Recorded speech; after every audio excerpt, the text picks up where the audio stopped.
মাটি ও আবহাওয়া সরিষা চাষের উপযোগী হয় সিরাজগঞ্জে সরিষার রেকর্ড পরিমাণ ফলন হয়েছে। অন্যদিকে সরিষা ফুল থেকে মধু সংগ্রহ করতে জেলার বিভিন্ন প্রান্তে মৌ বাক্স বসিয়েছেন মৌ খামারিরা। প্রতি সপ্তাহে একটি বাক্স থেকে মিলে 7 কেজি মধু, যা বিক্রি হয় কেজি প্রতি 400 টাকা দরে। তেল ও মধু মিলিয়ে এবার প্রায় 1100 কোটি টাকার বাণিজ্যের আশা করছে কৃষি বিভাগ।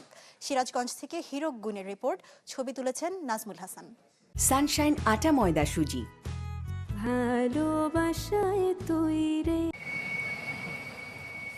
দিগন্ত বিস্তৃত ফসলের মাঠ যেন ছেয়ে আছে সরিষা ফুলের হলুদ ক্যানভাসে। সিরাজগঞ্জের বিভিন্ন উপজেলার প্রতিটি ফসলি মাঠেই এখন চোখে পড়বে হলুদ ফুলের এমন দৃশ্য। চলতি মৌসুমে সিরাজগঞ্জের 9 উপজেলায় সরিষার আবাদ হয়েছে প্রায় 90,550 হেক্টর জমিতে। আবহাওয়া অনুকূলে থাকায় প্রতি বিঘায় 5 থেকে 6 হাজার টাকা খরচ করে বিঘা প্রতি 6 থেকে 7 মণ সরিষা পাওয়ার আশা করছে কৃষকেরা। এবছর আমার পাওয়ার কদম ভালো, ফুল ভালো, জমি আবাদ ভালো হয়েছে। আশা করছি যে ভালো ফলন পাবো, আপনার 6 থেকে 7 মণ বিঘে। এদিকে সরিষার ফুল থেকে মধু সংগ্রহে ব্যস্ত সময় পার করছে মৌয়ালরা। জেলার বিভিন্ন ফসলের মাঠে প্রায় 3000 মৌ বাক্স বসিয়ে মধু সংগ্রহ করছে 2 শতাধিক মৌয়াল। খামারিরা 7 দিন পরপর বিশেষ পদ্ধতিতে বাক্স থেকে মৌমাছি সরিয়ে মধু সংগ্রহ করছে। তবে দাম নিয়ে রয়েছে সিন্ডিকেটের দৌরত্বের অভিযোগ। যে বক্স আছে এতে 1 টন করে মধু আসবে প্রতি সপ্তাহে, কিন্তু আমাদের যে সূর্য যদি এভাবে থাকে তাহলে আমরা হয়তো শনিবারে কালেকশন দিলে কিছু মধু পাবো।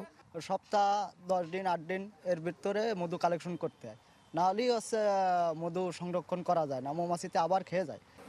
সরিষার আবাদ বৃদ্ধির পাশাপাশি সঠিক পদ্ধতিতে মধু সংগ্রহ করতে বিভিন্ন পরামর্শ দেওয়া হচ্ছে বলে জানায় কৃষি বিভাগ। আমাদের সরিষার যে দাম, বাজার দর সারা বছর ধরে থাকে, এই কারণে কিন্তু শাহজাদপুরে প্রতি বছরই সরিষার আবাদ উত্তরোত্তর বৃদ্ধি পাচ্ছে। এই বছর যেহেতু মৌ বক্সের সংখ্যা বেশি, প্রায় 19,800 মৌ বক্স স্থাপন হয়েছে বিভিন্ন মাঠে। তো আমরা আশা রাখতেছি এই বছর আবহাওয়া অনুকূলে থাকে মধু উৎপাদন গত বছরের চেয়ে বেশি হবে। কৃষি বিভাগের তথ্য মতে সিরাজগঞ্জে এবার 1.5 লাখ টন সরিষা ও 400 টন মধু উৎপাদনের লক্ষ্য নির্ধারণ করা হয়েছে, যার বাজার মূল্য প্রায় 1100 কোটি টাকা।